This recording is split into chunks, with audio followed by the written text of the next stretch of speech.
Class, turn to page 145 in your textbooks. Sharon Horne-Ellstrom here.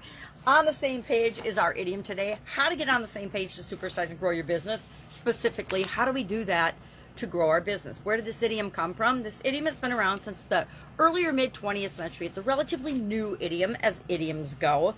And it means, of course, it comes from the world of publishing and printing and literature, where people actually read books, and books are usually numbered, pages are numbered, so that people can talk about, communicate, discuss, and literally physically be on the same page when they're talking about something. How many shows, how many books, how many stories, how many experiences have we personally had where you go into a classroom and the teacher says, class, turn to page, whatever. I've had like hundreds and hundreds, if not, probably thousands, if not more, of that experience where, hey, we're going to page such and such in our handouts. We do that in business when we're going through contracts, when we're reading documents, when we're sharing information, to make sure that we all have a common understanding and perspective of the topic that's being discussed. This idiom comes from literature because it means that we have a common point of reference and perspective, and we can go to the same place and be looking at the same information and then discussing and interpreting what it means to each and every one of us. And we want to, oftentimes in our organizations, especially when we're growing and building and supersizing it, to have shared goals, shared vision, shared principles, shared purposes, shared values, and a common understanding in the direction that we're going for our business. The more people that we get on board and that are aligned with that, the faster and easier it is to achieve our vision, achieve our goals and objectives. We do this through setting goals, setting and group, as a group, setting our purpose, principles, vision, core values for the organization. I've done this literally in countless organizations now, for both my own businesses as well as helping other people to do the same, because it's such a powerful way to make sure that everyone is headed in the same direction. It's easy. I think of this as following traffic, like when I'm going on a road trip. I know my destination, people know their destination, but sometimes it's nice to be with a group of people and follow a group of people all headed to the same destination. We went to my nephew's wedding in Texas last year, and several of us caravanned down in cars because we were going on other trips after that, and we wanted to have vehicles down there.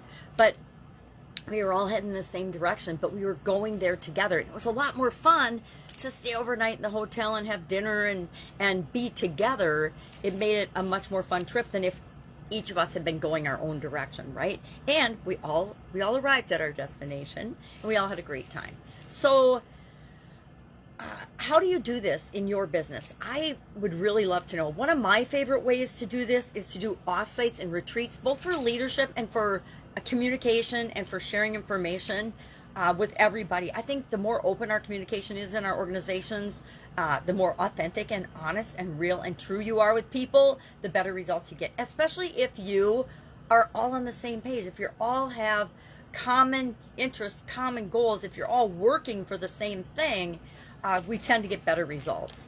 There are businesses, there are whole industries that are very secretive and very hush-hush, and they don't want anybody to know anything. I worked in corporate America for over a quarter century, and a lot of things were taboo and secret. Nobody could know how much anybody else made, because that would cause infighting and jealousy.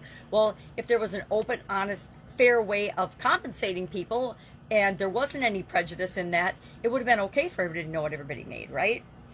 So usually when something's a secret or something is only for certain people to know, that creates a sense of mistrust and dishonesty and closed-mindedness, which spreads throughout our organizations and our cultures. So we want to protect our cultures, and one of the best ways to do that and to create the culture we want is to make sure that we have open communication, that we have shared values, shared vision, and that we're communicating that on a regular basis. And we're open to people's feedback and suggestions and communication and comment. It's a two-way street.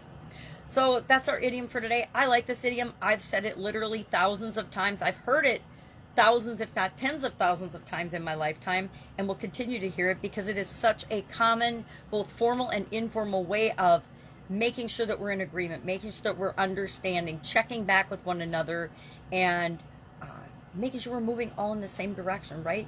Because we can have win-win solutions to problems and situations and contracts, and everything doesn't have to be a struggle and a conflict.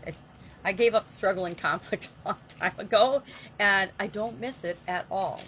All right, any questions about this? Hit me up. Love to know your perspective on this. What's your favorite way to create and make sure that everybody in your organization is on the same page? Will we all always be on the same page? I don't think so, but it would be nice if we were always working toward the same vision and the same goals. Have a great day. I'll, of course, be see you tomorrow with another interesting idiom. What does it mean? Where does it come from? And how might you use it to supersize and grow your business right now? Have an awesome day.